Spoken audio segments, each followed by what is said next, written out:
प्रिया निर्दलीय के तौर पर लड़ रही हैं। इस जाले सीट की बात कल हम लोग नहीं कर पाए थे, पुष्पम प्रिया की तो बात कर रही थी, संजय सरावगी की भी कर रही थी। जाले सीट हम ये इसलिए इसको मतलब इंपॉर्टेंट सीट में रखा गया है कि ये वो सीट है दरभंगा की जिस सीट पर वोटर अधिकार यात्रा के दौरान यहीं सभा पर प्रधानमंत्री नरेंद्र मोदी की मां को गाली दी गई थी। वो जाले में ही वो सभा हो रही थी और वहीं उनको गाली दी गई थी और उसके बाद पूरा दरभंगा का माहौल बिगड़ा था और ज्यादा तब बिगड़ गया जब टिकट की घोषणा हुई और जिस मुस्लिम उम्मीदवार की वो सभा थी उसको टिकट दे दिया गया। फिर आनंद फानन अफरा तफरी मची पटना से लेकर के दिल्ली तक की ये ऐसे कैसे हो गया, क्यों ऐसा। फिर उस टिकट बदली गई, ऋषि मिश्रा को ले आकर के उधर से। उसके पहले बता दें, उससे पहले भी एक और मुस्लिम उम्मीदवार के बारे में सोचा कांग्रेस पार्टी ने। दूसरा मुस्लिम उम्मीदवार था, उसको छोड़ दिया गया। फिर ऋषि मिश्रा को आनंद फानन से दूसरी जगह से ले आकर के चुनाव। कांग्रेस की कंफ्यूजन इस सीट पर दिखाई दी बात। हाँ, और ये जीवेश कुमार मिश्रा मंत्री भी हैं और अपना इनका ठीक हो गया। उस चुनाव उस घटना के बाद इनके पक्ष में नहीं तो थोड़ी इनकम्बेंसी, लोकल डिसकंटेनमेंट था। संजय सरावगी वाली सीट और ये तो पुष्पम प्रिया चौधरी अपने द प्लूरल्स पार्टी इन्होंने बनाई थी और 5 साल से अपनी राजनीति कर रही हैं। मुख्य लड़ाई में नहीं है, मुख्य मुकाबले में नहीं है। चर्चा इसलिए है क्योंकि लंदन स्कूल ऑफ इकोनॉमिक्स से पढ़ के आई हैं और 5 साल राजनीति एक माहौल बनाया था इन्होंने। संजय सरावगी अच्छे बड़े नेता हैं और लेकिन वहां इनको चैलेंज आरके मिश्रा से है, पूर्व IPS अधिकारी आरके मिश्रा जो जनसुराज से चुनाव लड़ रहे हैं। बहुत ज्यादा समय रह नहीं गया है, 7:53। 5 मिनट के बाद तो फिर हमारी नजरें भी स्क्रीन पर ही रहेंगी और आप भी इंडिया टीवी स्क्रीन ही देखिए कि ये जो जितने नंबर हैं कितनी तेजी से जो है वो बदलते हैं।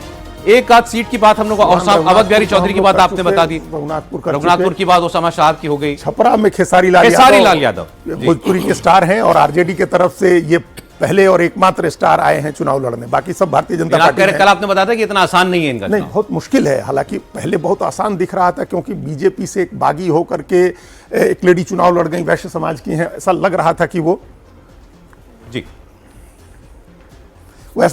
कि वो उनका वोट अगर कटता है,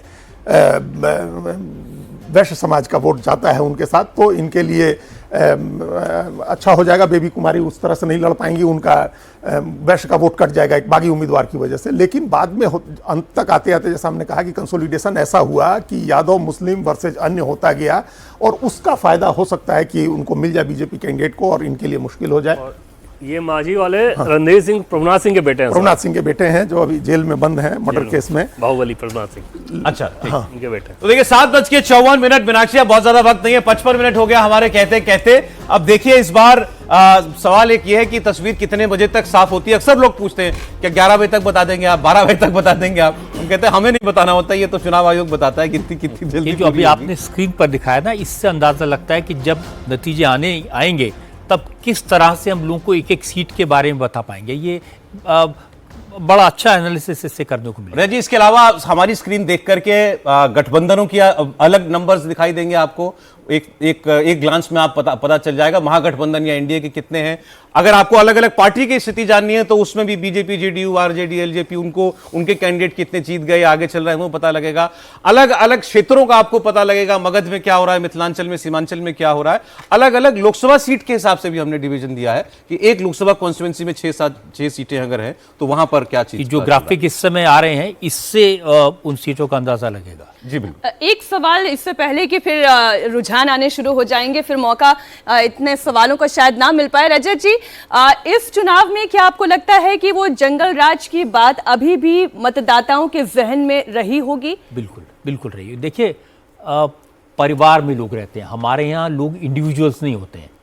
जो परिवार में रहता है उसको अपने पिता से, अपनी माँ से, अपने बड़े भाई से, मामा से, चाचा से पता चलता है कि क्या था और वो इतना भयानक था कि उसको बिहार के लोग भूल नहीं सकते और फिर उस पर वापस चले जाएं। इसीलिए तेजस्वी ने लालू यादव को कैंपेन से बाहर रखा।